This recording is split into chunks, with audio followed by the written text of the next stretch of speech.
Hello, my wonderful, amazing artists. It's me, Miss Abby, your art teacher. And today we're getting inspired by bugs and insects and all of the interesting shapes they are. And as you notice, as you can see, they come in all kinds of interesting shapes and sizes. And there's a lot of variety in color and shape and vibe.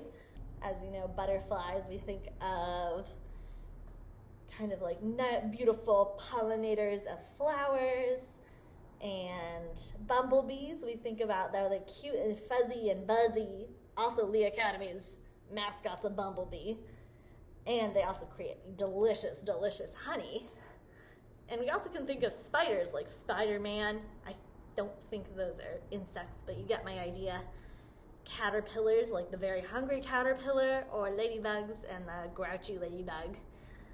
So that is what we're gonna get inspired by today, is insects. And one way that super scientists like to study insects is that they like to collect them in jars and look up close and take pictures and then release them. So we're gonna draw some bugs inside of jars, which I think will be a really fun challenge for us on trying to make a two-dimensional flat shape look 3D, and also fill it with any kind of crazy wild nature that we can think of.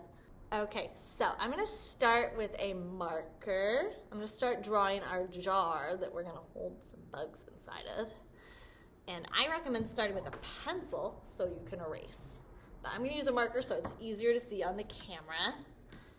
And remember, our jar, our paper is two-dimensional. Two-dimensional is kind of like flat, and 3D is the opposite of flat, something you can stick out.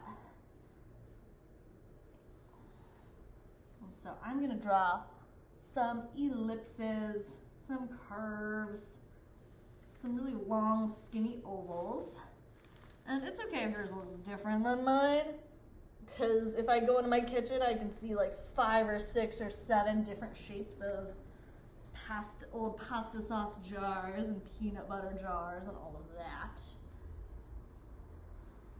And so, you know, just try your best.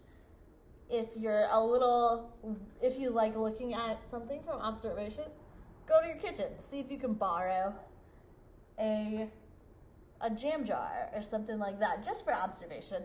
Now you can leave all of these rounded lines because a jar is made of glass and it's transparent, and we're going to draw something cool inside. And it doesn't have to be perfect. You can have some scratchy, sketchy lines on there. That'll just create a more shiny, interesting jar, right? But now the body of this jar is transparent. That means you can see through it. It's made of glass and you can see inside. The lid is not. So I'm going to color that lid in so that it shows up the contrast.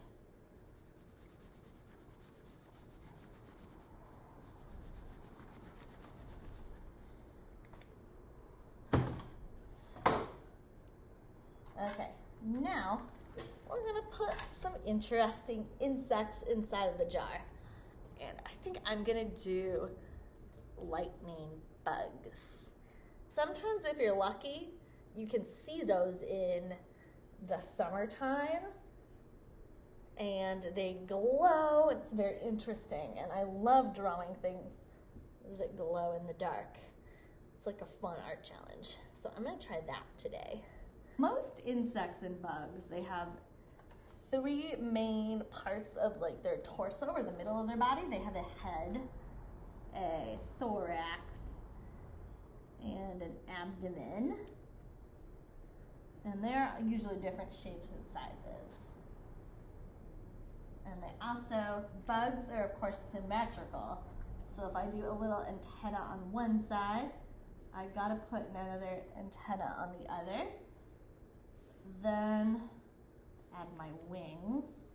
And when I draw wings on an insect, I think about the letter B, whether I'm drawing a butterfly, a bumblebee. Most of their wings have this kind of letter B shape.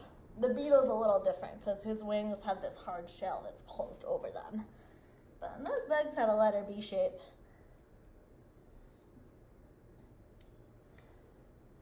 And I'm gonna leave, and they are glow in the dark. Lightning bug has this little light on his abdomen that glows in the dark.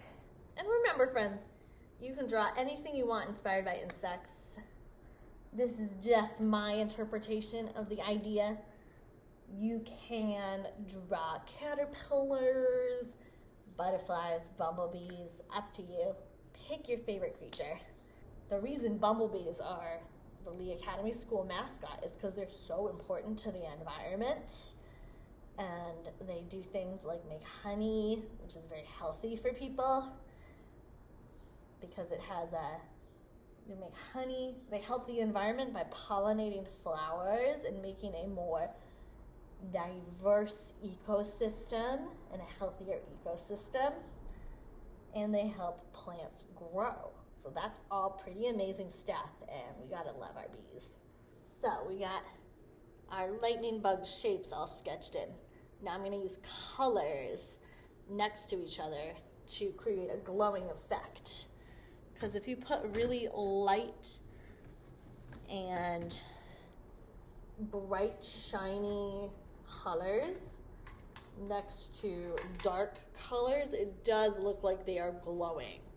And you can use this trick for drawing fireflies or bioluminescent fish, like anglerfish live deep under the water and they have a light, or really anything glowing in the dark. This is a trick of putting a very light, bright color next to a dark color will really help your artwork look like it's glowing in the dark. Like, you can use the same trick if you're drawing a city at night too. Let's get to coloring.